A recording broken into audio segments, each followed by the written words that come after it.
Y'all, that is good stuff.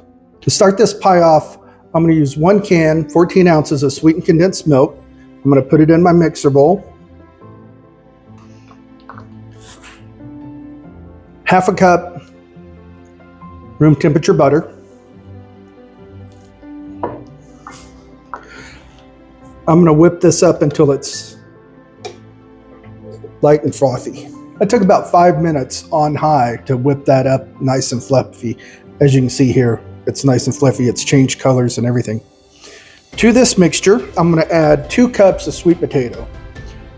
I baked 3 sweet potatoes yesterday.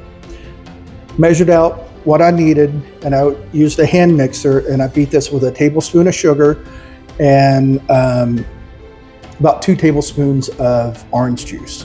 Mixed it up nice and smooth, made a puree out of it. So this goes into the bowl. That's 2 cups of pureed sweet potatoes that's been baked.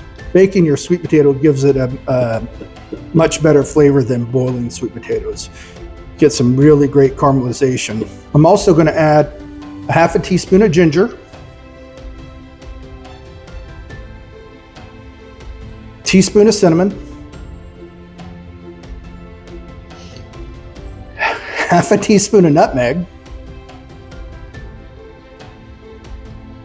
half a teaspoon of salt,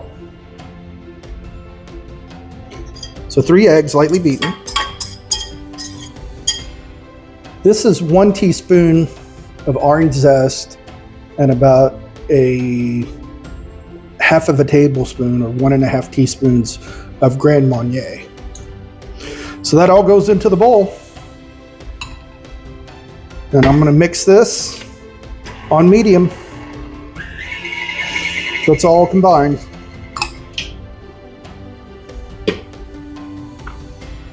This time of year, if you're making dozens of pies or even several pies, it's time to break out the rollout pie crust.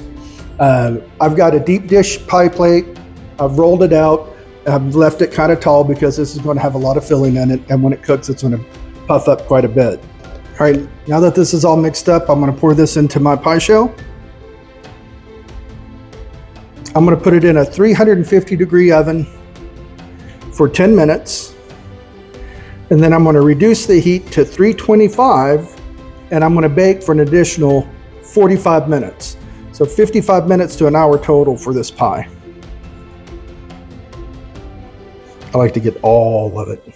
If you make this pie for Thanksgiving, people will forget about pumpkin pie.